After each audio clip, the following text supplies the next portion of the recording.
Kia ora and welcome to the Creative Matters podcast, where we have inspiring conversations with New Zealand artists. I'm your host, Mandy Yarkich. These conversations are intimate, uplifting and insightful. The guests on the show have absolutely enriched my life, and I'm sure their stories will have the same effect on you.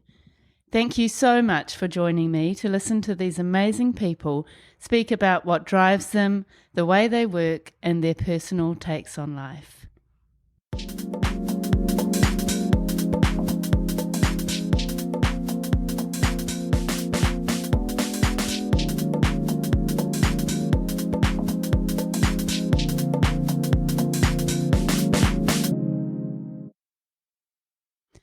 Dagmar Dyck is an interdisciplinary artist, researcher, art educator, and social justice advocate. She is a New Zealander of Tongan and German descent, living in Tāmaki Makaurau, Auckland. Dagmar graduated from Elam School of Fine Arts at the University of Auckland in 1995, and she was the first woman of Tongan descent to do so. She has spent the last 30 years regularly exhibiting nationally and internationally, with her works being held in significant public and private collections in Aotearoa. Her prints and paintings are inspired by her cultural heritage and explore the textile practices of Tonga. We have a fantastic chat about her experiences and views of high school art education and the current state of art education in New Zealand.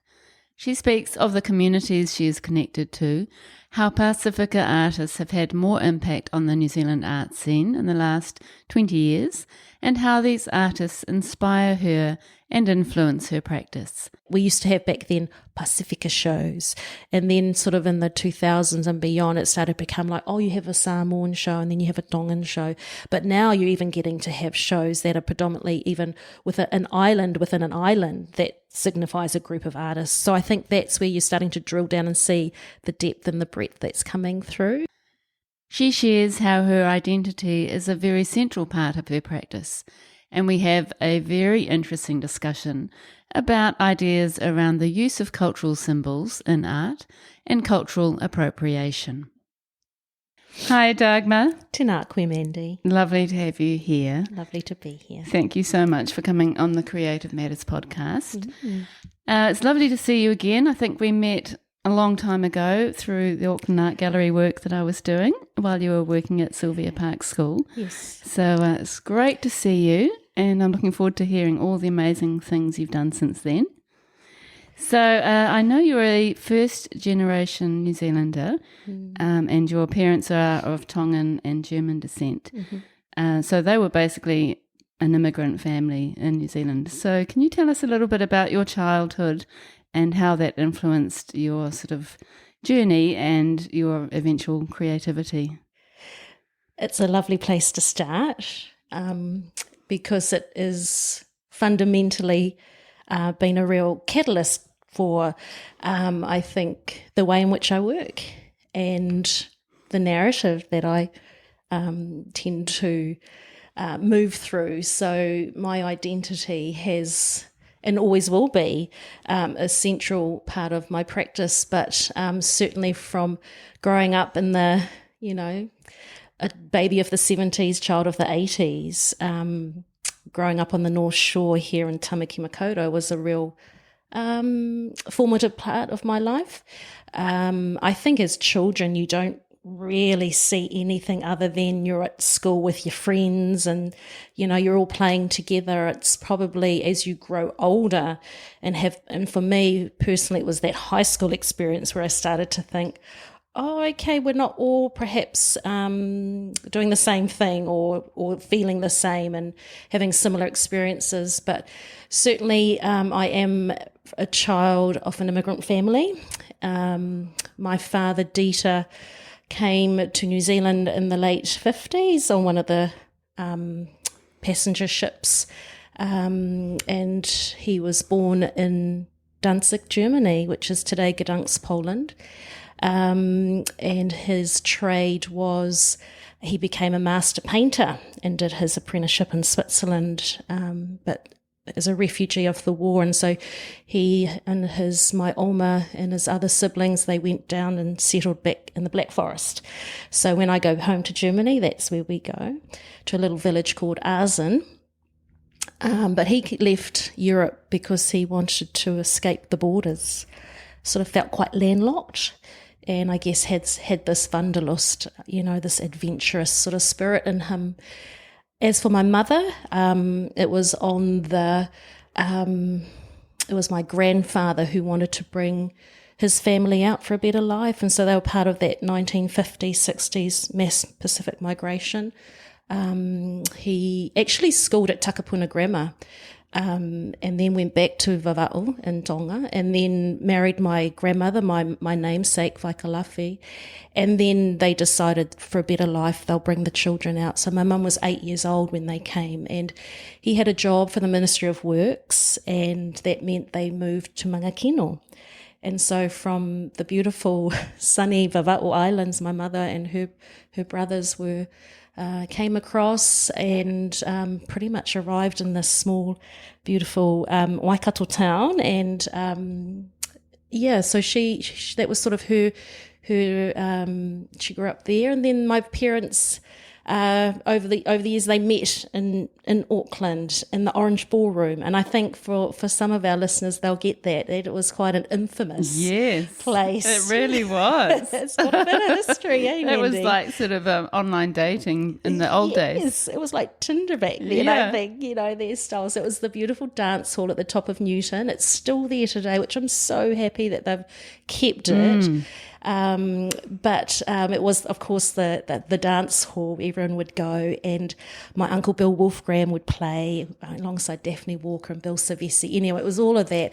My father tells the story, I saw your mother across the dance floor, and, love at first sight, all that kind of thing. So, yeah, that's where they met. But, of course, those are two quite polarising cultures that come together. But I've always sort of seen Aotearoa New Zealand as this beautiful meeting place of both these quite dynamic, one, my Tongan culture as opposed to my German, but Aotearoa sort of sits in that lovely middle spot. And so, yeah, I've always, I've got heart connections to both places. We grew up on the North Shore. And I have to say, in the 80s, or that was predominantly when I was going through school, there weren't many Māori or Pacific families. I think my mother, she tells the story of walking through Milford, and I think there were 2 Māori families that she would know that were there. But again, I'll go back to the point, as a young child, you don't see that as a young child. It's only as you grow up and go through school. So we spent a lot of time going back to Vava'u, to where my mother's from. So, having a physical connection to a place I think is really important. It's so much harder to do that, to go back to Germany. That's, a lot more expensive, and it's a long way away. And so I have been and spent time in both places and love both of them for different reasons, but feel really deeply connected to both places. So I think that's sort of that blood stuff that just seeps through. That's powerful. It does something really intrinsically inside. Yeah, that you absolutely. sometimes can't even find it even hard to articulate to you right now. That's right. But it's a feeling. You just know it. So, Dagmar, you and I both attended the infamous Westlake Girls High School, which was on the North Shore in Tāmaki Makaurau. And I think we probably had very different experiences. Can you tell us how high school was for you, and also how you kind of discovered your art practice and your creativity? I really do feel it was through those high school years that my eyes were open to the opportunities that art could have and play in my life. But I think they were quite dormant, if that makes sense. I think I have really strong memories of primary school, sitting at a table, drawing and loving materials in my hand and gluing and cutting and making. I also remember being at home with my sister, and we would play this game called Odds and Ends, and we would it was like just basically crafting. Like we would just find all sorts of shoe boxes and pencils and glue it. We would just make, but just that whole making thing I really loved, but loved to the point of I enjoyed it, but I didn't see anything beyond that. So went to, like you, Westlake Girls, and this was sort of the mid-80s to late 80s. And again, the North Shore back then was predominantly white middle class. And I recall, obviously, I connected all the Māori girls at school, obviously, because, you just kind of connect across. I don't know, it's a commonality that you have. The things that we find funny and all of that, we just connected on all of, and because you're all thrown in, you come from all different parts of the North Shore, like it wasn't just my little primary school, suddenly you're just from everywhere. And but I tracked through high school, but it was actually in year 9 or form 3 that I had Judy Dowra as my art school teacher. And what I remember of Judy was that flamboyant hair, leopard skin jacket, hot pink tights or lime tights or whatever. She just, to me, epitomised everything about somebody free and just being her authentic self. I mean, I can say that now, but as a child, I just knew, she's something. But anyway, again, I loved the art class. It was all part of just your regular going to school, and you do all the subjects, and art's one of them. But again, sitting in the art room just felt really, I don't know, I just felt really good in that space, but didn't think anything that I was even good or anything, except I always tell the story, and Judy knows I tell it, but I just feel like she was my fairy godmother, because what she actually did was really, really critical, and it actually was the one thing that a teacher did to change the trajectory of my life. And that sounds really dramatic, but she did do something critical. And when I went up to take my Form 4 subjects and choose them, my father had a real sort of vision for me to become a diplomat. And so I was taking languages. I was taking French, German, English, accounting, economics, something like that, just that array of subjects. But Judy said, when Dagmar comes up to the guidance counsellor, tell her or make sure she takes art, because I can actually really see something in her, and she'll be, I really want her to have that opportunity. If she hadn't have done that, it would have been off the table, and there was my pathway. And that's a well-meaning parent. That's a parent that sees something in their child and I saw that too. I loved languages. I loved being with people. I would love to have been that person that, that career would have felt equally something that I would have enjoyed.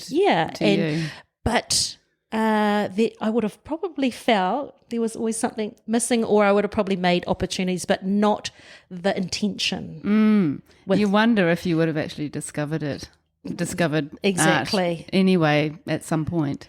But the fact that a teacher went out of her way and really not just because that's the thing with teachers, is that we've got that influential role in a child's life, and sometimes that's the only time a child will see that they could have they could be something that they can't see themselves. And so, I lead into that later when I talk about my teaching practice, but in terms of what Judy did, I just know how important that was, and went home and told my parents, and they were like, oh, really? Okay. I mean, I'm sure they would have seen something in me, but, without it being sort of, a high value or understood, it was going to be just, but they said, my dad said, you can drop economics. Thank goodness.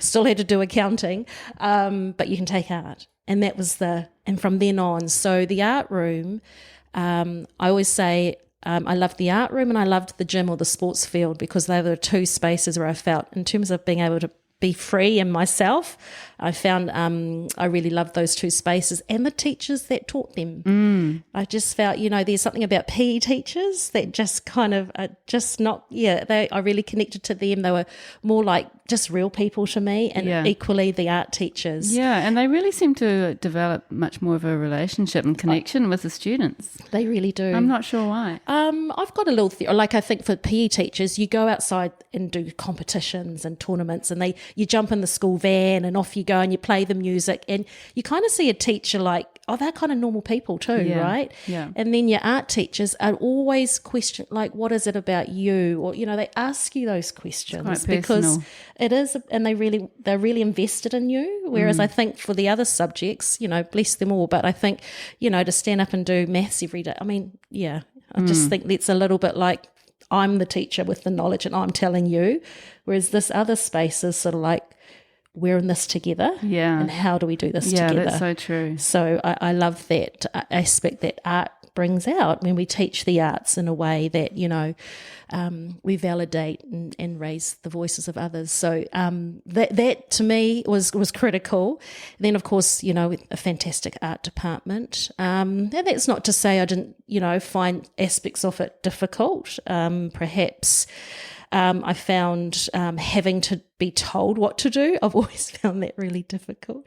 And so I tell, the other part about my journey is that I did painting was the only subject I did in seventh form. And what I couldn't cope with was the fact that I had to keep working to these boards, like 4 boards that were tiny, because all I wanted to do was paint really big things. I just loved to walk. I actually loved working on the wall.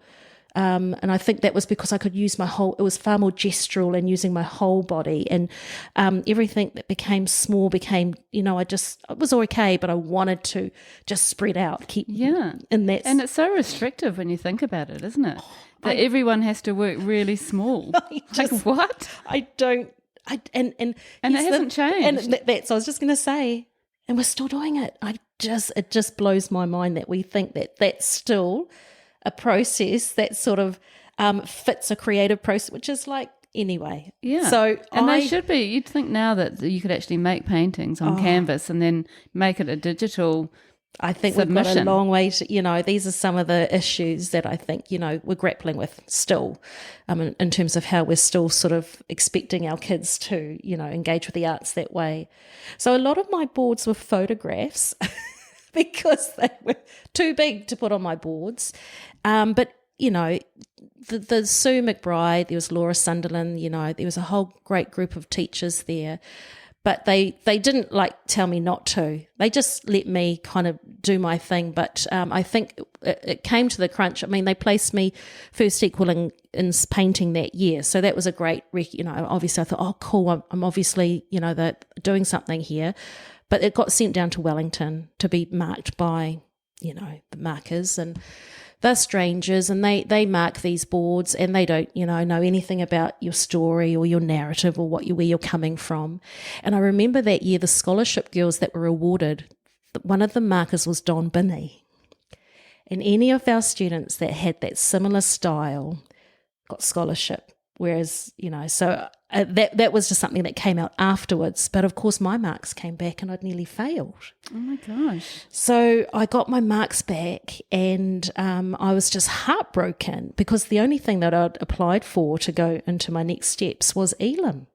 I mean, seriously, all the eggs in one basket. Wouldn't recommend, but that was just how I had my heart set on going to art school.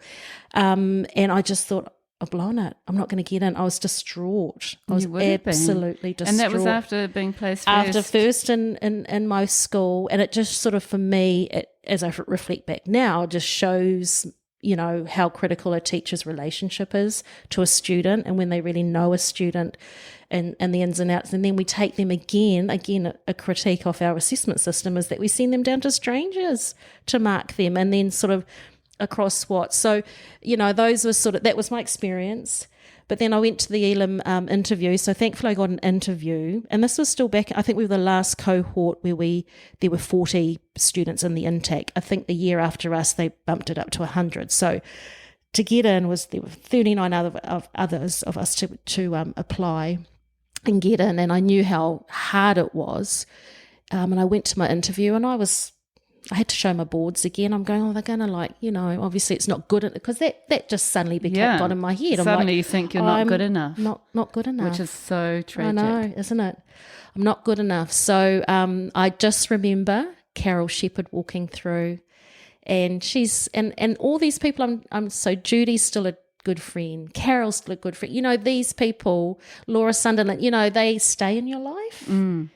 And I don't think other teachers, I know where my maths teachers, I don't know, but you know what I mean? Yeah. But these are relationships that carry on afterwards, because and it's so beautiful. But Carol was so lovely, and I think what I learned that day was when I can stand and speak to my work and have that conversation, and there's a person there willing to listen and hear, that goes a long way. So I got in. Oh my gosh, you should have heard. I think I was, when the phone call came through, that I got in, because it was all phone calls and letters back in those days, no texts or anything, you had to ring up to ask and stuff. I mean, I was just screaming down the phone. I was so excited. Wow. And isn't it good that in those days you could actually speak to your work? I'm not sure if that's the case now. Yeah, I'm not sure how they do it now. I don't know if you're even encouraged to that. I just find it all quite disconnected. It is. And you don't actually have to submit a portfolio anymore. No, I've heard, which is interesting. It is, actually. I mean, I think there's some good things about, I think, but certainly back then it just taught me, or showed me, just how important it is to actually stand beside your work and own it too, and regardless of how they're going to receive it. But I was so thankful.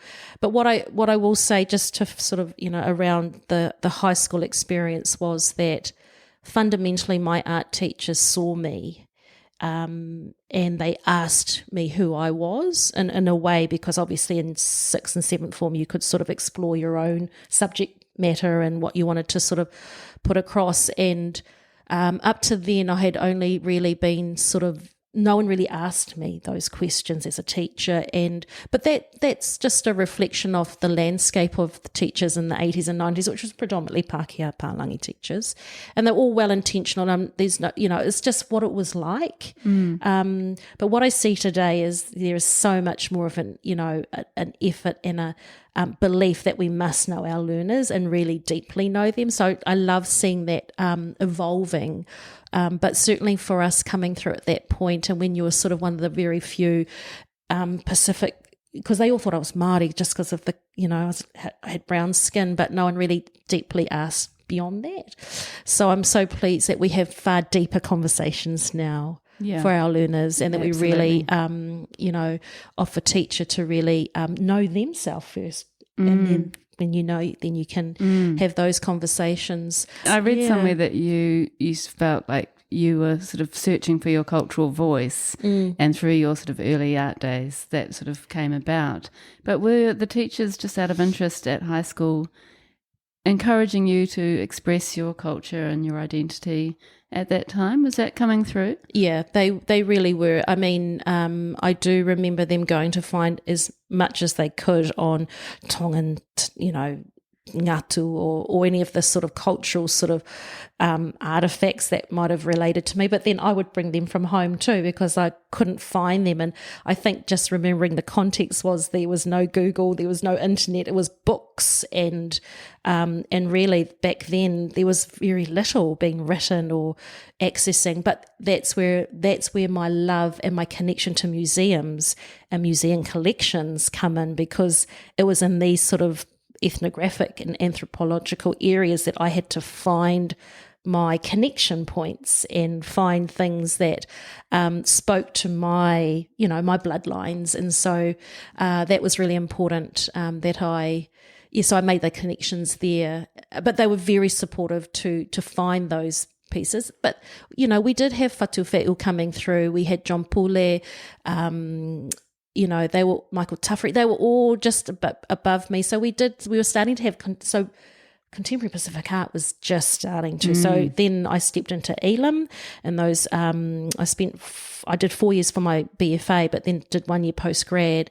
And the story behind that is because it took me 4 years to figure out what I was doing. So there's a story in that, it takes time. And so I thought, okay, I finally found this language, my visual language, my language that really, that I'm connecting to. And so I did that extra year. But I do recall we were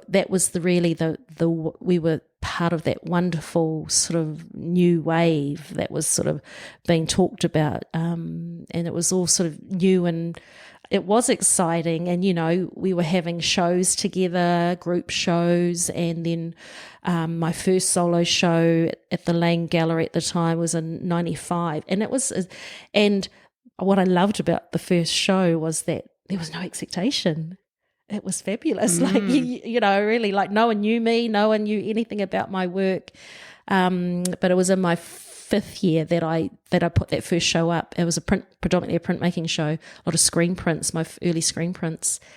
And, obviously they were priced really, really well because I'm some emerging artist. So, but I remember all the red dots going up, and I thought, oh, this feels actually really good. But what I'm really getting at is that people are really interested too, and that people could kind of see there's a group of artists coming through now, and they're starting to sort of speak to something that we haven't really had before. So we are quite a young movement, but this is really, the 80s would be definitely the starting point, and we could say late 70s. Which is actually hard to believe in a way. Yeah. That it took so long to kind of gather momentum. Well, you think I'm first generation.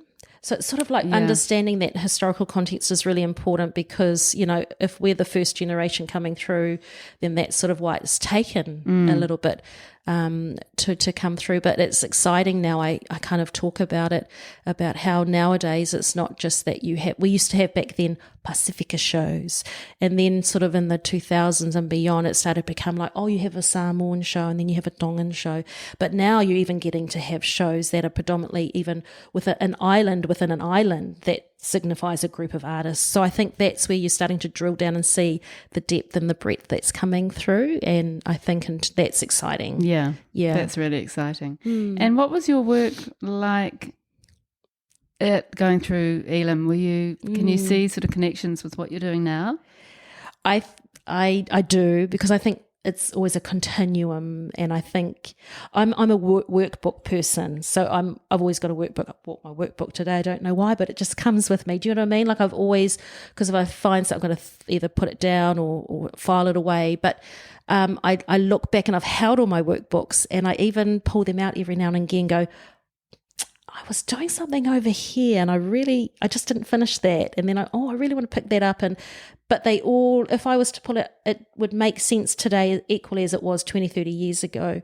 It may just change in the way it might be produced or brought to life, but it's got a connection because it's just tracks and builds and upon, and just accumulates. So, but certainly back then, I think it was quite daunting. I think I felt you were plucked from a high school environment, which is pretty sheltered, and then you're put into a cohort of, incredibly, and they were incredible artists. And one of the mistakes I made was I started to compare myself to others. And, I was 18, 19 years old coming through. You're pretty young. You haven't, quite impressionable. And then you're also with mature students as well, and that's really different coming out of school. You're all on the same age, so suddenly there's people, and the way that they talked was quite intimidating for me, like the language, and they're just being themselves, but it was all those things that were starting to sort of make a little bit of an impact on the way that I was, my ability to sort of center myself and go, hey, that's cool for them, but that's maturity, and I just didn't have that at the time. No. And, those are the things that I look back and go, if I was to say something to myself, it was like, don't worry, just just do your thing. But it is so daunting at 18, 19. Yeah, 18, 19. Yeah. And, you were given sort of in that first year a whole lot of raft of, different experiences and try all the different mediums, and there's people making, and you go, oh my gosh, I just did the basic, because you just didn't have that sort of breadth to kind of go, I'll do something amazing over here. So, and you don't have the life experience to draw from. No. Yeah. So where did you go after Elam, and what was your plan? I left Elam and, of course, wanted to, what do you do next? Like, I did printmaking. That was my major. And I wanted to do printmaking because I came as an painting, but like very intuitive. But I wanted to leave Elam knowing something I didn't know before I came in. And I felt that with printmaking, very process driven, and you really have to know what you're doing. So I thought, and they said to me, Dagmar, you can still paint. If you do printmaking, you can still paint. I was like, okay, if I can still do that, then I'll come into printmaking. And so that was sort of, I found like I couldn't, the thing with printmaking is you need often quite a lot of equipment. And I thought, where am I going to find my lithostones from? Where am I going to find all my, screens from and so forth? And so I thought, oh, okay, I really got to think about this. And so the opportunity to go to Teachers College was presented. And of course, that was a very secure, go into teaching and then you've got a security in that space. And so I did apply and applied for Teachers College and I got in, and I was all set to go. And I think a week before I started, I don't know who I had the conversation with, but they said to me, Dagmar, do you know that if you go to Teachers College, you have to do 1 year's study and then 2 years to get registered. So effectively 3 years you won't be making art. I went, really? They said, yeah, you've got to do all of that stuff and it's wrong. I said, no, I just couldn't see myself shutting off something that I'd just done intensely for 5 years and then switching that off. And I just had that really successful show. And so I thought to myself, that was one of those moments in my life I thought, I'm either going to go that way or that way. And I decided I'd back myself. Maybe that's I don't know. I was like, or I just realised I didn't not want to stop making art. Yeah. It was really important that I keep making art. And teaching's definitely that kind of occupation where you don't have a lot of headspace. And that's, I think, what that person was really trying to tell me is that it's not just something you breeze in and out of. You actually got to commit to. And I don't think I was ready to do that. So at that point, a week before, and I'd signed everything, so I withdrew.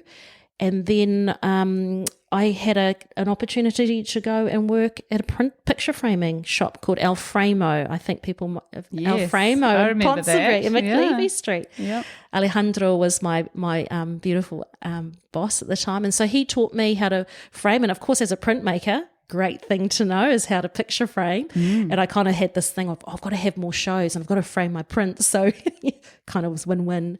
So I did that for a few years, but that also allowed me to actually still make and still, yeah. So I was still had my studio at home, but of course the making was more paintings, works on paper.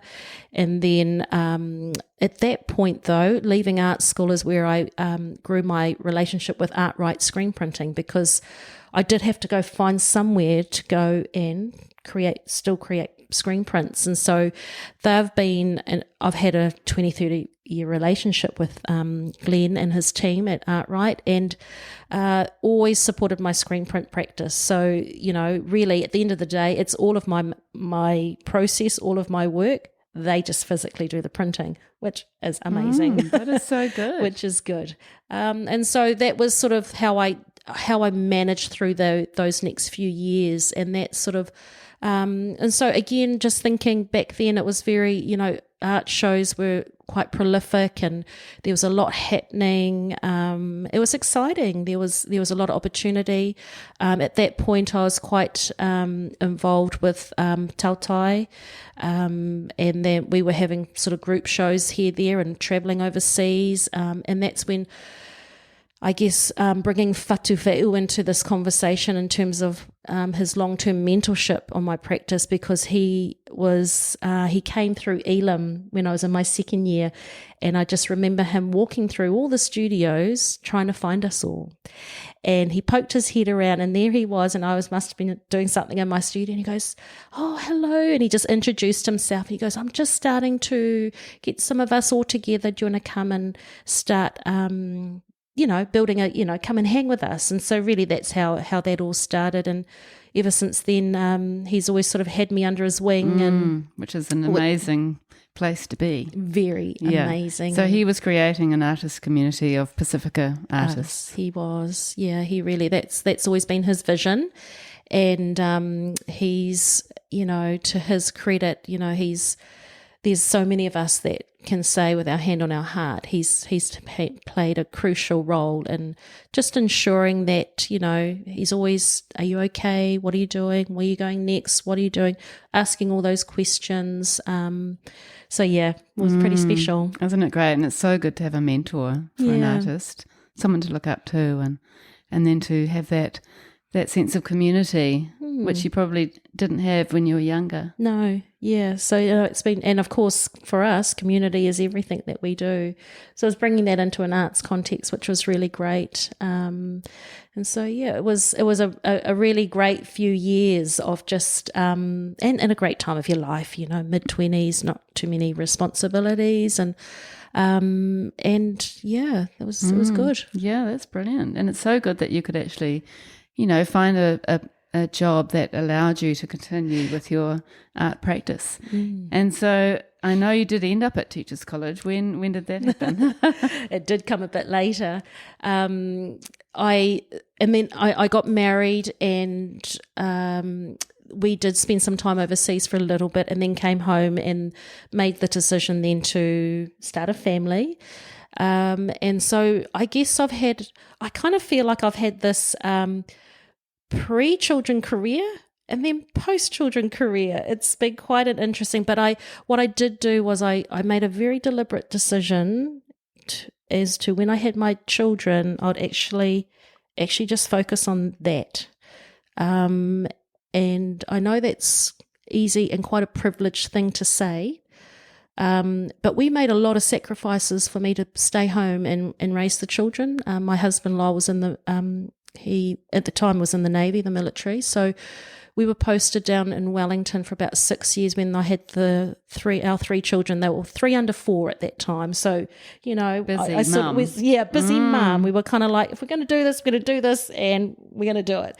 And so it was busy, and I mean, I think any mother would have recognised, that's how you don't have headspace, energy, time, and I think the physicality of us being in Wellington, quite removed from my Auckland community, helped me through that, because it wasn't easy. It was a deliberate decision, but it wasn't to say it was easy, because, that's a whole part of you that you just sort of turn off for a little bit. Yeah, put to the side. And just, but while you're doing it, but just to say it wasn't easy, but it did help to kind of be a little bit removed. And so just raising the kids down there, and I just kind of think, I always knew, everyone says to you, your children grow really quickly, like it goes so, and I still, oh my gosh, it goes so fast. It really does. It really goes so fast. So that deliberate choice, I think, I'm glad I did that. Yeah, I think that kind of investment in your children, it's it's the best investment you could ever make in your entire life, for you and for them. I honestly believe that. I want to hope. I mean, I have beautiful relationships with my children. Each of them so different, but I think they know there was something about mum being there that was grounding. Yeah, they just know. And mum's still there in lots of different capacities. But I think they know now, even though, they're all young adults now. I'm so glad I did that. Yeah, I feel the same with my 2 kids. Yeah. It was worth every minute, even though we were scraping the barrel sometimes. Equally. Yeah. That's what I'm saying. We made some, I just remember we used to go to mother's group. I used to bake everything, because I was just like, I'm baking because it's easy to go to the the bakery on the way, but yeah, I wouldn't change it for anything. No, I wouldn't change it for anything. No. So the coming back to the Teachers College thing, so 3 children. My youngest, she was 3 coming to 4 years old. I knew if I was to do teaching was only 1 year, plus the all the registration stuff. But I guess motherhood does bring something with. There's a different way in which you start to move through the world, and you suddenly realize it is not about you anymore. There's a whole lot of other people that rely on you, but also, what do you really want to, it's like a give back too. And I love my art practice, but an arts practice is a lonely practice. And there's remember that whole diplomacy, where my part is about people and being with people and love being with people too. And I think I remember what Judy did, and I just thought, okay, I'm going to give this a go and see what this feels like. And what I also knew about teaching was, and probably quite critically, was that you had holidays, and in the holidays you're home with your kids. It works well for mum. It's all of those things that your decision making, kind of figuring it all out. And so I did my 1 year when we were in Wellington down at Vic Uni. But what I did try to apply to do was, obviously, because I thought, I'll be the secondary school teacher, right? I'm sure that's what I can do now. But they didn't accept me as a secondary school teacher because I didn't take enough papers to do a second subject. So you know how you're at art school and you can do other papers like English or I did a whole lot of different ones. I never stayed with one thing and carried it on. So they looked at me and they said, you don't have a second subject to teach, so we won't accept you into secondary. You'll be a primary teacher. At the time I was like, how dare they? And were you thinking you wanted to be an art teacher? At that point I was, I just assumed that would be the place I'd go to. That doesn't make sense, does I know. it? A lot of people have said to me, that's weird. That I don't doesn't know. sound right. No, it didn't, but that was what I was told. Anyway, it's ended out to be the best thing, actually. Yeah. Sometimes when you think that was why did they do that? And then you go, that was actually good. Yeah, and that was obviously not where you were meant to go. Exactly. Yeah, and you've contributed so much to primary education in general, not just art education. Yeah. I just think, I actually think I would have really suffered to have to think that I would have to turn around and then teach students art the way that I struggled with. I just don't think I could have reconciled that. No. So the fact that it was primary, I think, allowed me. So I started teaching at Sylvia Park School under Barbara Alatoa, who was just my other mentor in the educational context, but she's an artist. I always tell her, you're an artist too, Barb. Anyway, she brought me, my kids were going there and she obviously knew of my practice, and she said, we're not going to have you teaching just anything. And what she did, and has been kind of the legacy that we've built at Sylvia Park School, was just, it started, we were literally in a little room like this, Mandy. I started in this tiny little corner of a classroom, and she said, just work with the kids. We'll bring them into you and you just work with them. And over the 10 years that I spent there, I started in a little room, then I went to a little breakout room, and then eventually I got my own art room, and we just had a ball. Like we just, and really that to me, what Barb epitomizes is a leader that sees the values in the arts, and not only just the value, but validates it in a really genuine and authentic way, where we were able to do incredible things. And, I reflect back and go, I'd walk into her office and she goes, what shall we do? Just dreaming things up. Like a dream principal. She was incredible. Yeah. And so you were like an art specialist teacher, basically. Yeah. But and were you actually kind of linking to other parts of the curriculum? Were you thinking of it as a sort of holistic way of working in the visual arts, or how did you approach it? It was for different ways in which I worked. So we were a full whole school inquiry, and so that meant that every term we would answer a sort of a big question that, it could have been from a global context or a local, depending on what was relevant and what the kids were sort of wanting to learn about. And depending where that sat within the learning areas, we would kind of wrap around inquiries. But we were also cognizant of having full curriculum coverage. So, it could have been science-based or technology or PE, health and PE, and of course the arts. So sometimes when we were in the arts, we had a double whammy, because we were obviously either doing drama, dance, music or visual. And then my programs were always to complement whatever was being sort of what the school was going through. So I've never done one unit the same. Every term was a new, fresh, what are we doing? And there's an energy that comes with that. It would be lovely to think, I'm sure I could just do a repeat and give myself a rest, but I could never see, it just would never have worked. but also just it just meant you were so relevant to what the children were doing, and it keeps you fresh. Yeah, I was just going to say, and motivated. Exactly. Yeah, I was the same as a teacher. I just just got such excitement from something new that I was going to bring to the children. It was just like, yes. Yeah. I could never be that teacher who just regurgitated. No, and work. Again, primary was definitely where I was meant to be, because that is definitely where I was able to bring that all out. You've got a bit more freedom, haven't you?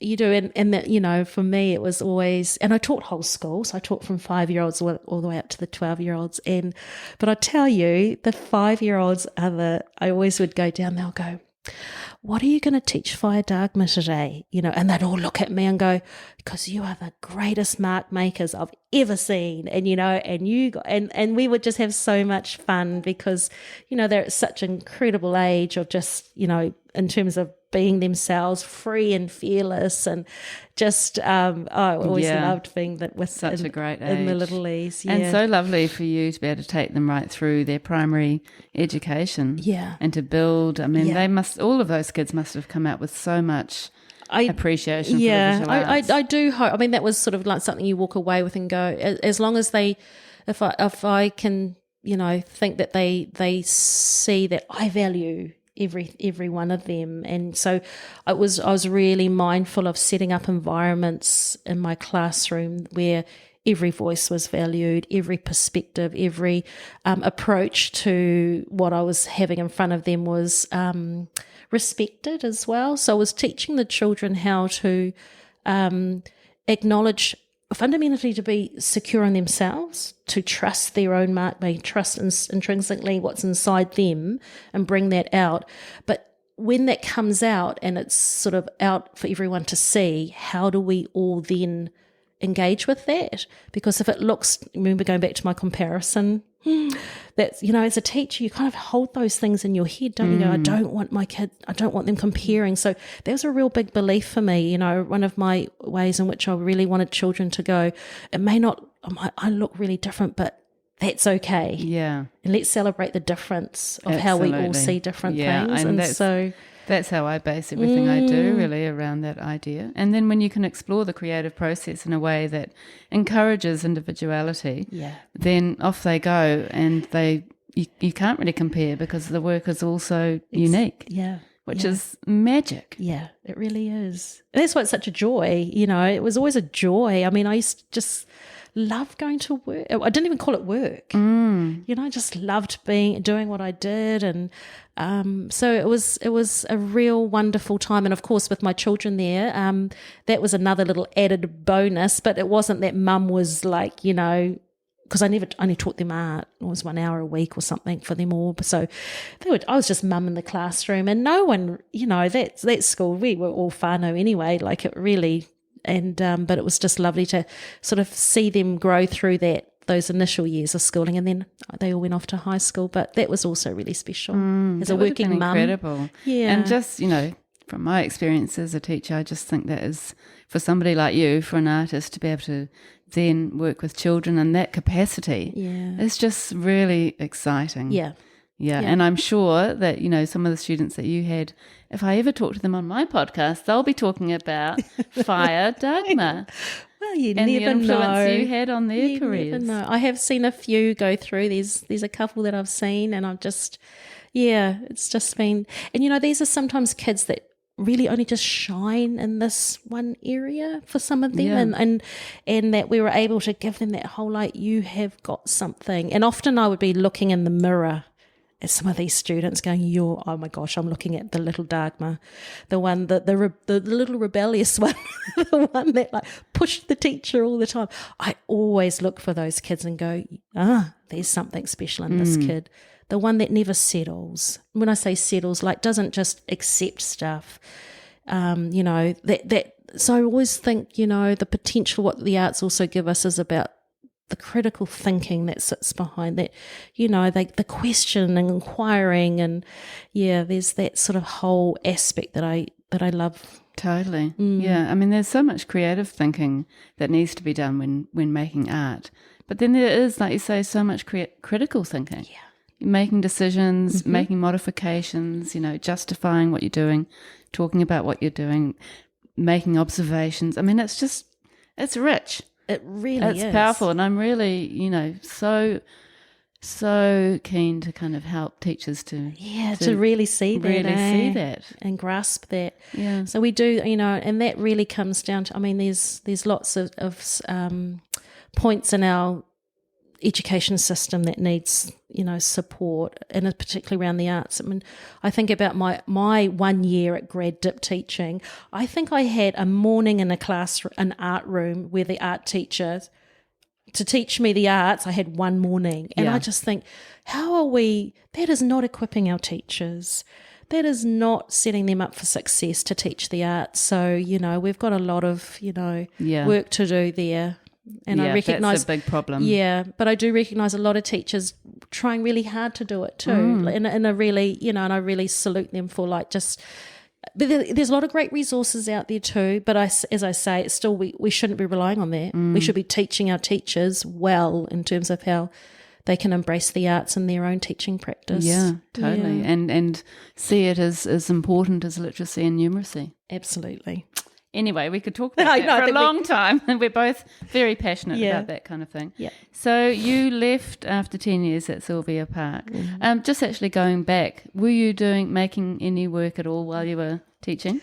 Yes, I was actually. So I did talk about the pre-children and the post-children sort of times of making art. And it was sort of when we moved back to Auckland, and of course that's sort of when things opened back up for me because I was back with my community and being involved again. And so slowly just started to come back into to making art again and having a studio at home and setting myself up again. And so just a slow coming back in. But I would say that I don't think a male artist would have the same sort of situation where, as a father, he's asked to stop making his art and stop all of this and then restart again. It just seems, I don't feel like they have that same sort of experience, because I really felt like I was starting over again. Like it was like I had to justify myself again. It wasn't like, and I also felt and still sometimes feel that if you are a mother and an artist, that maybe you're not as serious as, say, the one that, has just committed their whole life. You know what I mean? I just sort of sense there's sometimes this, you can't be both. I might be in my head, but the other thing I would say also is like I can't do residencies. I couldn't go and do 3-month residencies and leave my family. I just maybe that's a Dagmar thing that but I just couldn't reconcile that to go and do that. Yet if I'd done, great for my career. For me, I've sort of thought, I have my children for this amount of time and they will go. They will be out in the world and doing that. And then things will come back to me. Things will come back to a time where I will be able to do. So I think I just kind of put it all in that sort of how I rationalised. And I thought, okay, I'm okay. I can see there were a lot of other of my colleagues or, making decisions. I'm so proud that some can do this. As I say, I think it could just be a me thing. So I'm not going to, I'm not being critical of anyone that can do it, or I think it's amazing. But just for me personally, I just couldn't see how that was going to work.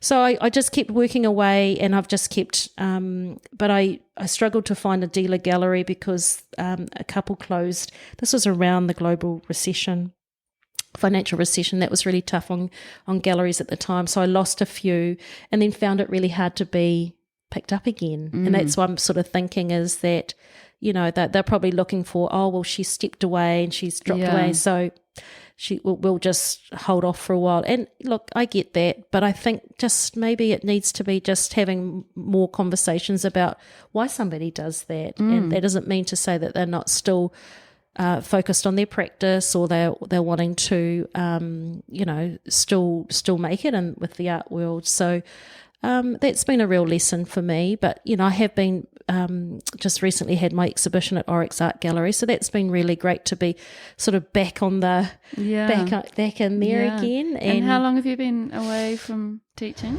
I left teaching probably a year ago. Only a year. Only a year. Wow. So it's still all kind of, newish. And did you leave thinking, right now, this is my time, I'm going to devote myself to my art practice? I left knowing I'd done 10 years and I felt that was a real nice closure. And I was ready. And I was ready for something new. And I am working at Tuituia, which is out of Uni Services, the University of Auckland. So I'm the program manager for Pacific Education. So I'm still very passionate about Pacific education and that whole space. And but it has afforded me, or it does afford me, fluidity. And but most of my making is in the weekends. You know, this is when I actually do my making, or when I was teaching the school holidays. So I am quite project based, and that just reflects my time management system. Yeah. I've got so much going on, and the weeks are full because it's all sorts going on, and I'm on boards and all that kind of stuff. But the weekends I just trying to have to scratch out for. But then I'm very particular on what I commit to, and I just have to be. I'm just, the years will come. I feel it. I'll get more and more time to do that. But I'm just really conscious. There's stuff to be done in this, at a system level, and some of that work takes me away to do that. Yeah. And so it's just what I'm prioritising at the moment. And you're very passionate about that side of what you do as well. So Dagmar, I think it would be good to now talk about your amazing art practice. So you're very inspired by your Tongan heritage in particular, and it would be interesting to know if the German heritage comes through as well. And you're responding often to Tongan textiles and that kind of thing. So for somebody who's never seen your work before, and it is quite varied, can you describe your art practice? To describe my art practice, I would say it's fundamentally, I think it's an honouring practice to the ancestors that flow through me. I really feel that. And I say that because my great-grandmother, on her marriage certificate, she wrote as her job tutu, and that is somebody who beats the tapa. So she really recognised that was an important thing to do, to make tapa cloth, to beat it. And then my great-grandfather was a boat builder in Vava'o. So there is this legacy of makers in my bloodline.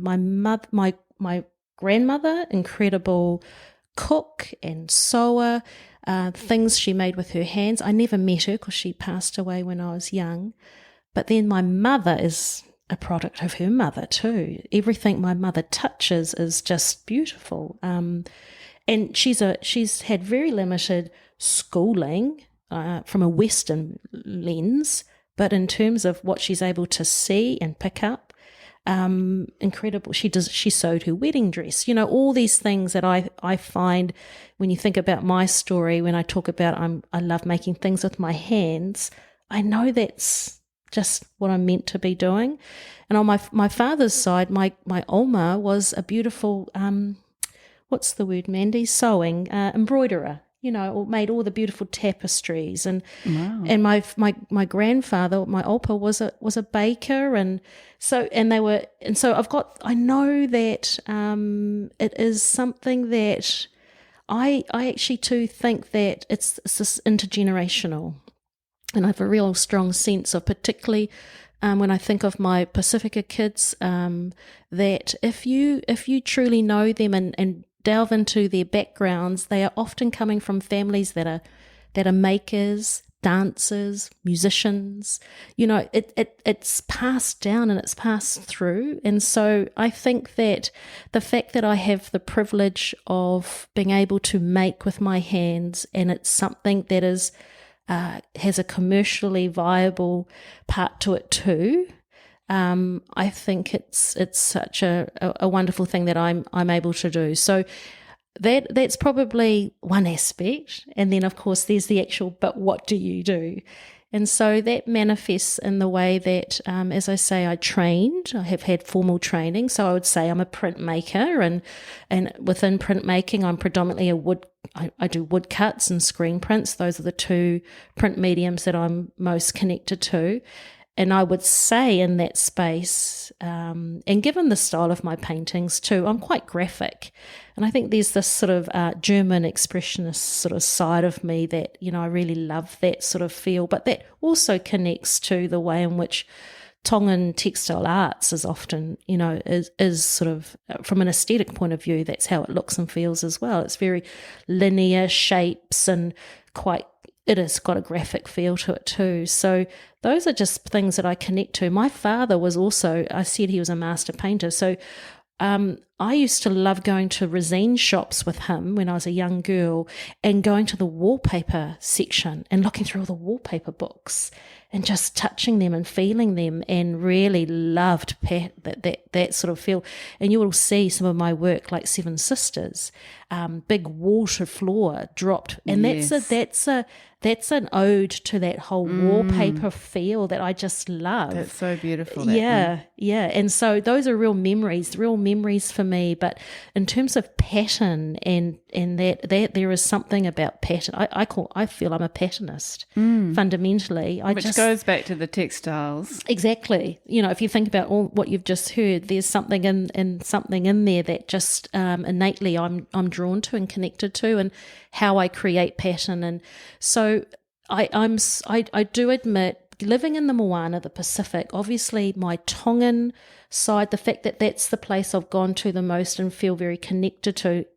Not to say Germany, but it's just more, we're in the Pacific, so it just feels quite natural, and it's sort of a language that a lot of us, recognise. I mean, I think, most people would know, you will know Tongans because we wear a tauvala. You can recognise us in places, and the flag. I love that. You see the flag everywhere. The flag is everywhere. Yep. Yeah. Deeply proud of where we come from, and so it was just, in terms of that identity, going back to that identity conversation. It really allowed me to say who I was, and so the fact that there is a whole within Tongan culture, we call it koloa, and our koloa is really our most prized possessions, more than a car or a house or anything. Our mats, our tapa, our tauvala, our kia, all of the things that, are made, our fala, our mats are hugely important to us and show really the wealth of a family, actually. Really. And so it's sort of that understanding from that lens is that these are our most prestigious pieces that people will have as a Tongan family. And so and also, I guess, as a female artist, recognising that these pieces are made predominantly by women. And so really celebrating the fact that this is women's art forms that are often made as a collective as well. So, these are women that will, in the village, our village is Utunake, in the town hall, I always remember walking past, and women are all weaving together. It's a social activity. They come together. They know that if I'm working on that mat, then when I need my mat done, they'll come and help me. So it's this beautiful interaction of helping and supporting. Yeah. And of course, you can imagine the conversations when it's all, and that's that whole bonding and connecting as womanhood. And I think I love that aspect of it too. So I guess, as someone working in her studio on her own, I've over the years tried to also form some collective and collaborative ways in which I can work with other women, just to bring that sort of, other relationships into making. It becomes not just this individual pursuit. So there's sort of those layers to it as well. And are the mats and all of those beautiful textile arts you're talking about, are they also telling the stories? Yeah. And so they're using pattern and symbols to tell stories. They'll all tell stories, and the way they're made, and the thickness of the weave, and all signifies something. They all, if it's a plain one, or if it's got pattern, or if it's, they all signify a role that they play. So you wear certain mats to funerals as opposed to weddings, and they've all got a significant role within society. So I'm no expert in it. I'm learning all the time, but as over the years I've I've realised just the significance of all of these pieces and what they mean to us as Tongans. So, I think that's it's my own way of sense making too, as a woman of mixed heritage living in the diaspora. That's the other element to the conversation. Even I'm New Zealand born. So there's the way that I make and the research that I do is informing me of where I come from and what I do. So it comes out in a process. Of course, I'm my first love, I think, would have to be painting, and I say that because I just love that I can pick up a paintbrush and apply it, and it's immediate. Yeah. And there's a little part of and I'm a little bit impatient on some things, and so I love that I can just get something out and there it comes. And I've always loved just being able to work with the brush and use my whole self and to make. So you'll find in my more recent works, I think, because I can see over the years I've had moments where I'm quite tight in my aesthetic or how I work, but I can see more lately I've sort of gone back to this sort of more intuitive, so my grounds are often I'm literally just in my studio, and that's the thing. When I am in my studio, I want to have a nice joyous time too, so playful. When I say playful, I'm really like the music's up, I'm in my space, I'm so thankful to have time for myself. I've carved that out, and now I'm going to enjoy myself. And so those grounds that I put down is a lot of just freedom of exploration and just not overthinking. I have a quote in my studio by the Australian abstract artist Anne Thompson, and it says, "Creating is more about letting go than thinking." I like that. Isn't that good? Yeah. And it's like a mantra for me in there. So I walk and I go, just let go, let go, let go, let go. And I think that when I really do get in that space, and sometimes I know I've done it because I'll go back and look at something and go, I don't know how I did that, but I like it. Yeah. How did I do that again? That's brilliant. Yeah. So good. And so your paintings are, very, as you said, graphic and strong use of colour and, just gorgeous. And sometimes they do incorporate printmaking as well as the painting, don't they? So how do you work that out? Yeah, I love that when I get to do both on something. So, the grounds are often obviously all that beautiful painterly textures. And then I come into this space where when I think about ngatu, and for me, ngatu or tapa cloth is like a print process because you're doing some under rubbing on it, and then an image is coming through from underneath, and that's the kupesi that you're rubbing it across, and then you're over painting over the top. And so I've been thinking about my own process, thinking I mean I just do that with my own methods and with my own, I guess, the European materials. I'm not using the natural, but that's a very deliberate thing that I choose to do. People have often asked me, have you gone to make actual tapa? I've always said I've tried it and I've done it, but it's not, I'm really comfortable with my other materials, and that's probably, I don't have to justify it or anything, but I do love the artists that are working in the natural, with the natural and creating it that way.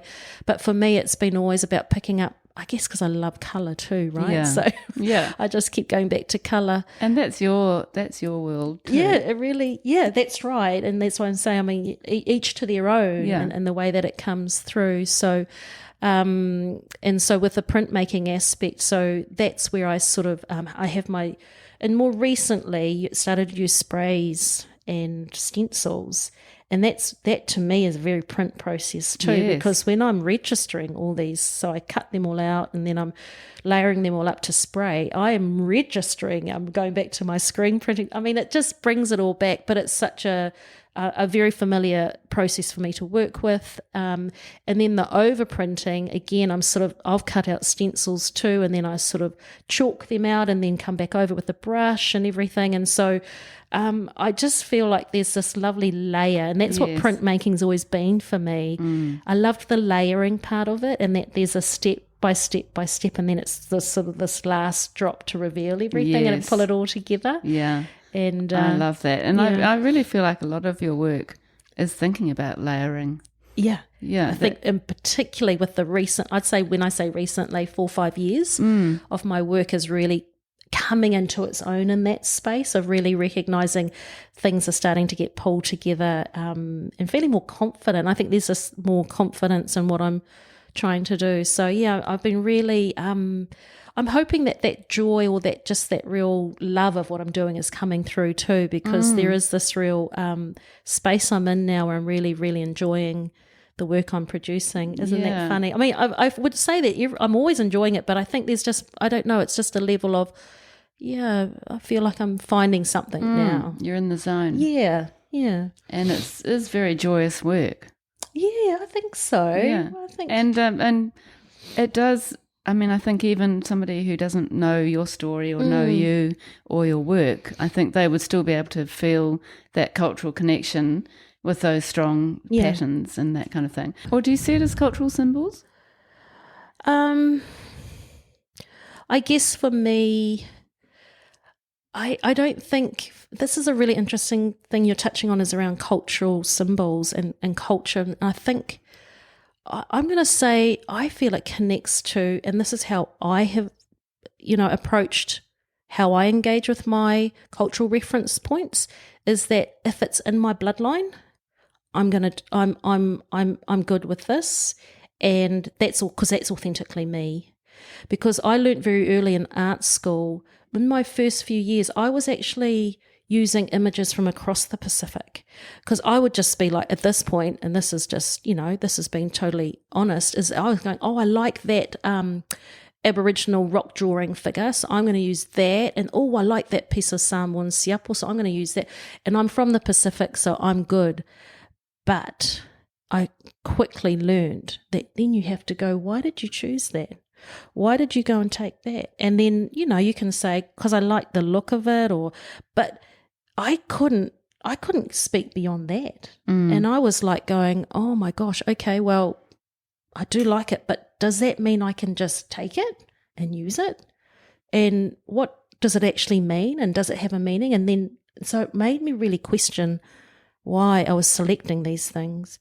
And then I realized, if I'm actually just in my lane and I'm speaking to the stuff that I know flows through my blood, then I'm good, because I have a history to this. I have a real connection to this. So I guess for me, if we talk about cultural appropriation and artists that might have an issue with that, I would go back to them and go, what is your connection, like your true, authentic connection to this? I've just been able to resolve it for myself, because we have a hard time enough as people of minority, people that, struggle to be seen, for often a lot of, and I'm just going to say, a lot of white privilege to come in and go, I'll take a little bit of that and I'll take a little bit of that, and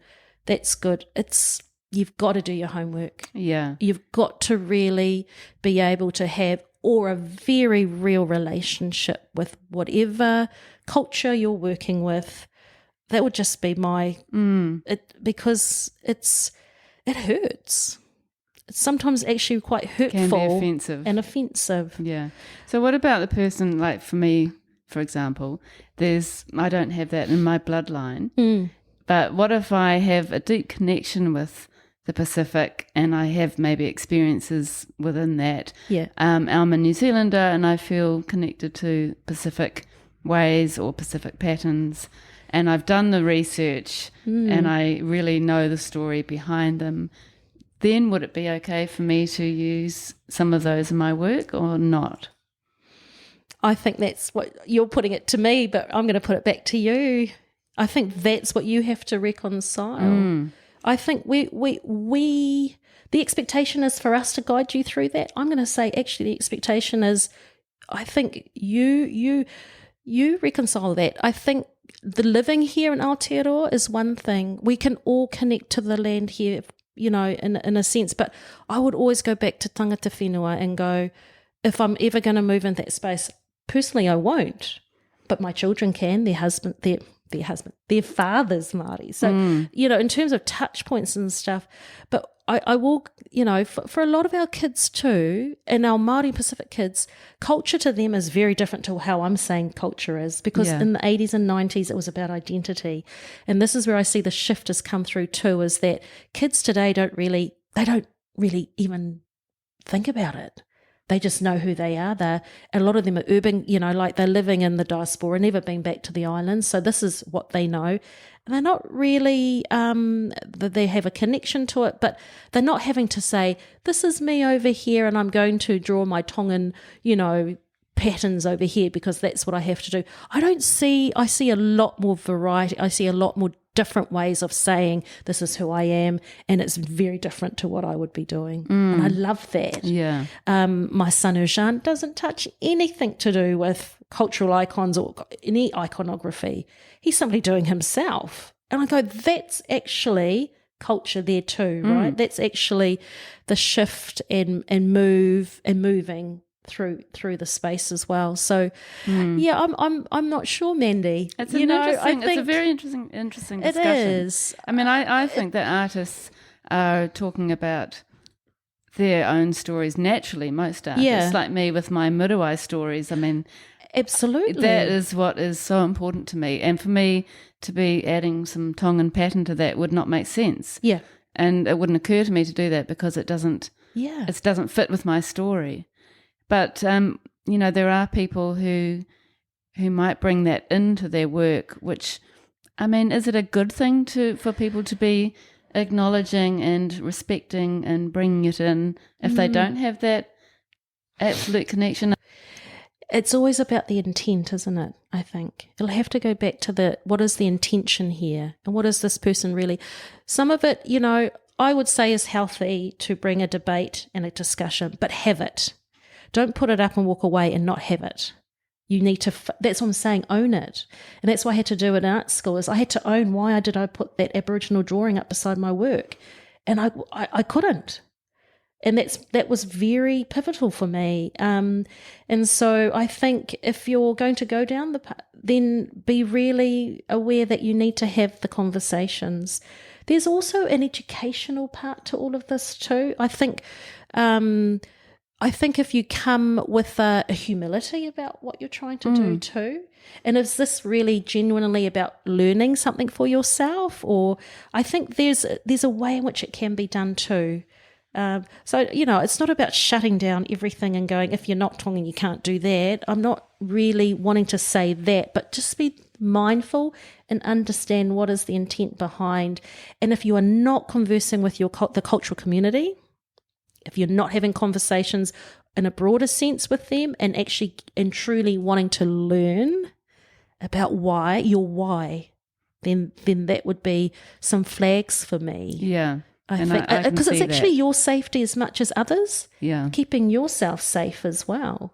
And when I say education, it's also about gallerists and curators having a bigger understanding of what this means and the impacts of. I think New Zealand's a long way further down the track than, say, Australia or Europe, other places.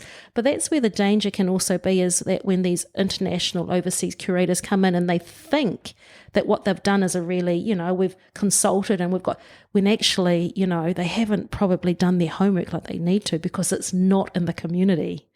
They've gone to certain people, but you've got to go to your community, I would say, would be just probably a good place to start. Yeah. Oh, thank you, Dagmar. It's really interesting to be able to speak about this one, because it's kind of there, but it's not that often spoken about. Yeah, I don't think that. And I think that's why. So, going back to the whole, let's have but make it safe too, because if you are moving into those, it's about bringing everyone along, and it's not about, throwing stones at each other. It's like, if you're really willing to want to know more, then that openness should be there, and then let's learn together alongside each other, So, bringing opportunity for that. Yeah. Which is positive. Yes, that's right. Yeah. Well, it's the growth of our nation too, right? Because, the more of us, and never make the assumption that just because, we look or we never know where what you can trace back to, and that's what right. you can. Yeah. And just thinking about the stories that you are wanting to tell through your work, are you actually thinking about a story that you want to represent, or does it kind of just formulate as you're working, or do you feel like it's more of a graphic response and not such a storytelling narrative? I think it's a little bit of everything. And whether, depending on the work that I'm doing, what bubbles to the top more and what's more intentional. If I just go back to the previous show that I did, Amu'i Mua, Ancient Futures, which was exhibited at the Pa Homestead 2021, that was a 5-year master's project that I worked alongside the University of Auckland and senior Tongan artist Sapole Malama Felipe Tohi, and a group of us, a group of art historians and anthropologists from the Auckland University. And that was quite, in terms of a story, what were we exploring? And it was 18th and 19th century Tongan artifacts and their legacies. And our role, Felipe and I, were to be the investigator artists. And so we had this incredible experience over 4 or 5 years of travelling to find all these 18th and 19th century Tongan artifacts, which of course are across the world. So we were travelling across all these beautiful museum collections. We went to Sweden and Germany and, up into Cambridge and Oxford and Pitt Rivers, all these incredible places. Now that story was about responding to these incredible artifacts and creating contemporary pieces to sit beside them. That story was very layered in the way that, not only in the way that we produce the work, but, just being physically in those spaces with those artifacts and understanding we are very few of our Tongan people ever get to see these things, these treasures, our koloa overseas. And so I think the storytelling, if you're looking for it intentionally in, say, the patterns that I've used or the colours that I've used, sometimes you will see that, but then sometimes you have to hear the story and read about the story or have me talk about the story. So that's what I'm saying. It's an and. Yeah. And it might not always be as clear. Yeah. But if you get the story behind it, then you'll see there's so much to this. But when I'm sitting there in my studio, that's not really. I don't try to get too bogged down with the weight of some of the thinking. Yeah.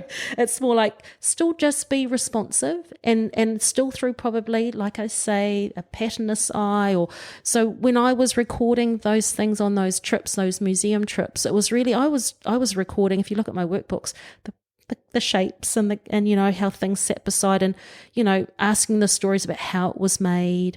And as a maker, that's what your lens is often through. How was this made? Who made it?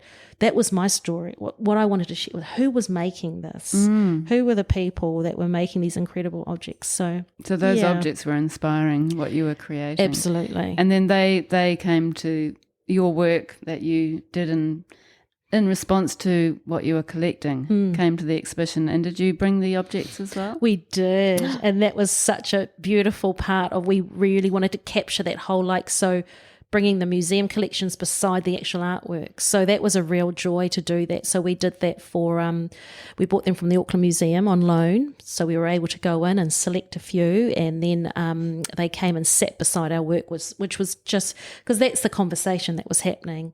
You wanted to have the actual pieces and then looking up to see them and how we'd responded. And so we're also going to do that same show down, and it's going to open at the end of August at Hastings City Art Gallery. And so we've worked with the MTG down in Napier to bring out some artefacts down there from the Tongan collection. And so we're going to do exactly the same thing, but with works down there. That's beautiful. So it's a beautiful way of working, and that's why I go back to my love for the museums and collections and how we can bring out those stories That's as such well. A beautiful concept. It is. It's beautiful. Yeah, really beautiful. And then that is your whole story, I guess. Yeah. It's much more sort of holistic. Yeah, it is. Yeah, it's gorgeous. I love it. And your most recent exhibition, Whananoa. Yes. Can you tell us about that? Whananoa has been a real awakening, I feel. So this is the first time that I delved just in the space of whala or mats. So whala are our mats. And what I learned too over the years is that whala for our people, our Tongan people, are foundational. So we're often, you're born and caught with a whala, and then you're buried with a whala. You're wrapped in a whala. It's integral to who we are. And so I really wanted to capture that. And so I just stayed in that space of looking at the aesthetics of a Tongan mat and painting and sort of manipulating some of those patterns and creating my own, because it's always sort of like, I love it, that's a starting point, how do I make it my own, and it comes out that way. But whalanoa was a play on the word talanoa, so we're having a talanoa, but the whalanoa, so it was sort of playing on that concept of talking, conversation, but the mat being foundational. And I did an artist talk for the exhibition, and I invited Dr. Melanaite Tāmaki and Caroline Matamua from Auckland University to come, and they're from Pacific Studies. And they came in and we put the whala down on the floor in the gallery just for the artist talk. And what was incredible to see is just how it transformed the space. So all the paintings on the wall were talking about it, but when you actually put the actual whala on the floor, just how they actually completely, re-energized the space. And what was really incredible to watch was that when people walked into the gallery, they all took their shoes off. Because when you walk in, you take your, you come on the whala, you take your shoes off. And no one told them to do that. And then everyone was quite comfortable sitting on the floor. Obviously, we had chairs as well for the elderly. But, it was just a real fascination for me. And so I've just started my PhD at Auckland. And so we're going to just unpack whalanoa we're just at the early stages of working out what this could look and feel like as a, sort of like a methodology, or even just an analytical tool for education, or just, working in terms of relational spaces and relational pedagogy. So I'm just exploring it, but it was just such a beautiful space. And working with Melanaite, and I've got, an incredible supervisor team that we were just really going to sort of unpack that. Wow, that's exciting. That's so exciting. Yeah, so I think it's a real, like, another sort of launching space to go and move into. So I'm in that space and now. that exhibition is kind of informing your PhD. Yeah, it is. And that's a really lovely way to work. So in terms, and I've decided just recently to do a creative PhD, which makes complete sense to me. So that's sort of, for me, that's exciting. Yeah. I'm really looking forward to having a bit more time to explore that. And what has made you want to do that? It's been sitting with me for a little while. I did my master's a few years ago, and that's where I sort of drilled down into a little bit more around arts, and how that experience is for our Pacifica students. I thought to myself 30 years ago, I can accept that was my experience, but today, I don't expect that our students are still going to sort of hit the same barriers or inequities that I faced. So it was really a sort of an examination of that. And so I was sort of going to go a little bit more deeper into that with my PhD, but then I sort of started doing whalanoa. I was like, I think I'll stay here too. It'll all probably merge together in some way over the next few years. But it's just been another part of, I think, when I did my master's, I had it in me that I had to get something out, because I knew I needed to get this story, another story out, and I feel the same with this. So I had to wait until I had to have a few years off, admittedly.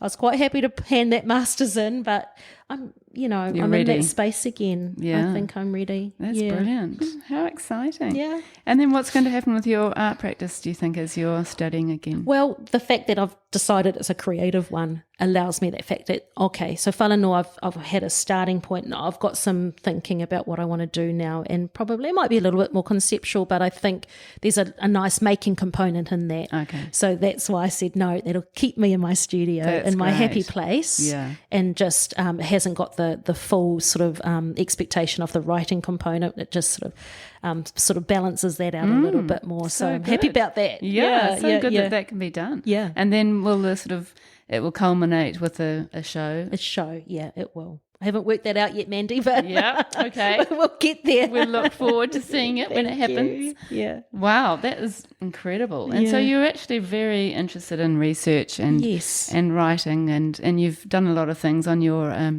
website, dagmardyck.com. There's a lot of information about the articles you've written and that kind of thing. You've actually just come out on Art New Zealand this month, on the cover, looking radiant, with a lovely work behind you, and you are the feature article for that magazine for November or winter 2023.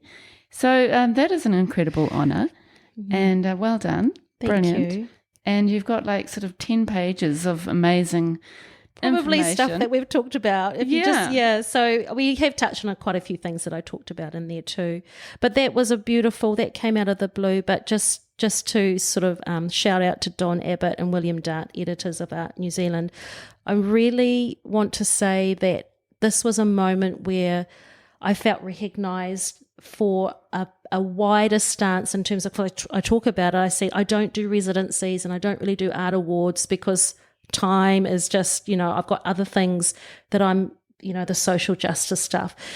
They recognise, I'm glad that that's something that they recognise and have given me a chance to say. And so they're very supportive of our Pacific arts community, and I've watched them over the years write about our stories, feature us, and I just want to say, I just want to do a little shout out to them too, because I think in terms of resourcing, that's something I've always talked about, in terms from a teacher point of view.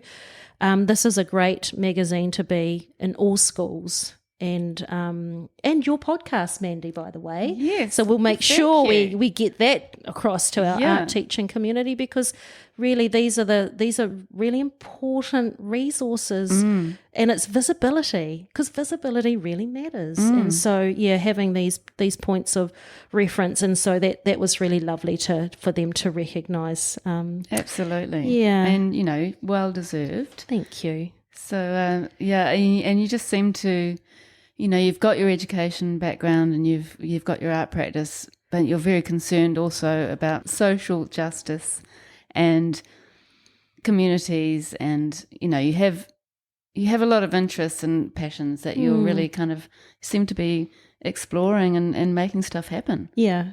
I try. Well, great. I mean, it's not, I also want to say it's a collective too. Like I'm one, but I know there's many of us like that. And, my success is our success. And I say that really genuinely, is that I've known Sefton on here, people that have gone before, Fatufe, all of us that are working for not just art. It's bigger than us. It's not about, there is just this wider purpose of why we do what we do. And I think that's really evident in our Pacific arts communities. Absolutely. The way that we shoulder to shoulder again with each other, and, people are doing incredible things for their communities. And it seems such a supportive community. Yeah. It's not about, people out for themselves.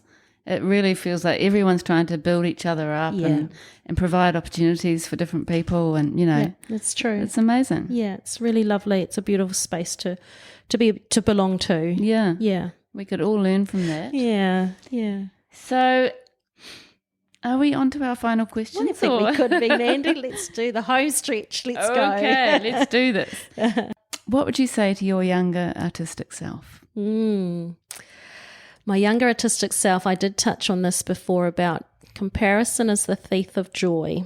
And so, especially I think for students in art spaces, or in when you're sitting with other people that you may think are better than you, like even what does that, stop thinking like that at least.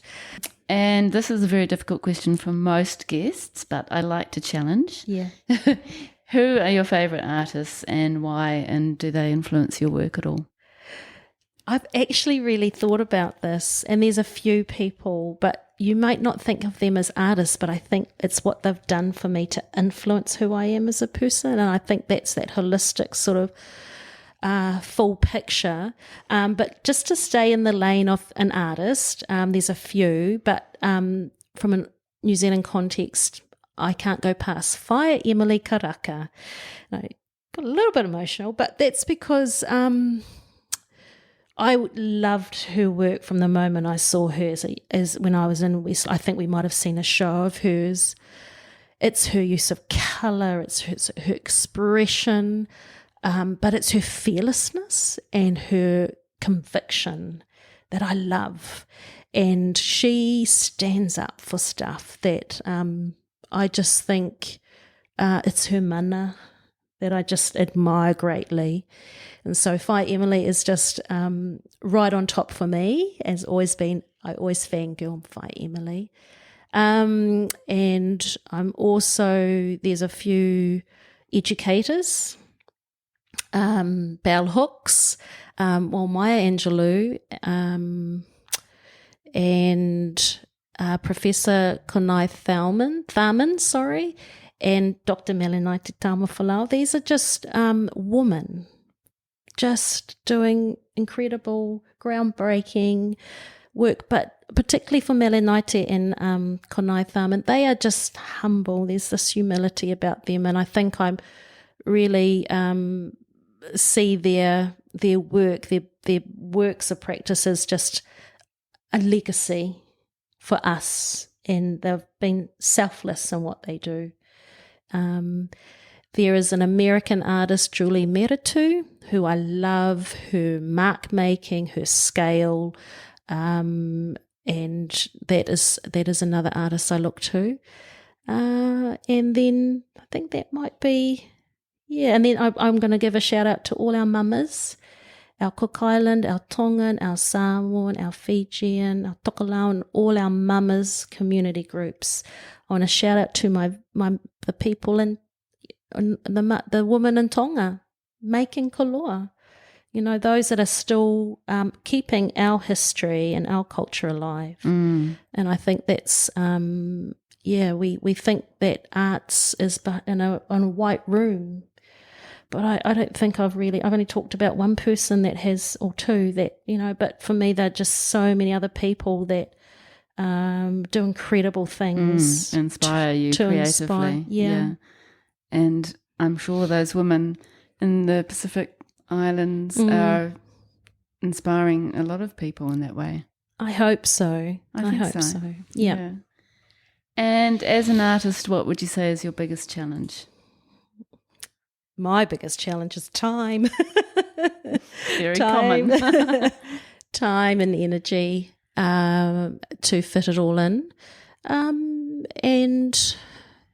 So I think that's just always been a balancing act for me. I know when I'm out of sync, I can break down, you know, physically, but also when I don't find the joy and the sparkle and just the stuff that I know I should be. So just being really mindful to keep myself healthy, walks and good food, and just trying to keep myself in a good place, because I know I've got to keep the energy up. And sleep's really important, Mandy. Yes, it is. Sleep and connecting to your children, your family, your husband, just and friends to keep you grounded. And buoyed often. Absolutely. Yeah. Yep. And finally, what drives you to make the kind of work you make, or do the kind of work you do? It's bigger than me, and it's about those coming behind me. So ensuring that we make better pathways and a better education system, and that's equitable, and that everyone has a place to be themselves, and that if they're born to be an artist, that they've got every chance to be that, and we make every opportunity to make that happen. Beautiful. Well, Dagmar, thank you so much. Honestly, we had a chat before we started. I've been feeling very emotional because my beautiful Mazzy dog died 2 days ago. Yeah. Oh, my goodness. Yeah. And she's made an appearance quite often in the podcast, so I will enjoy hearing her when I listen back. And, Yeah, it's been an interesting time, and it's been a challenging year in general. Yeah, it has. And having someone like you to come to me feels like a gift, and I feel like you've really helped me get through this. So thank you so much. And hearing the amazing work that you've done in our education system, which I'm very passionate about as well, means a lot. And I'm so inspired by your practice. So thank you very, very much for coming. It's been an absolute pleasure, Mandy. Thank you for having me.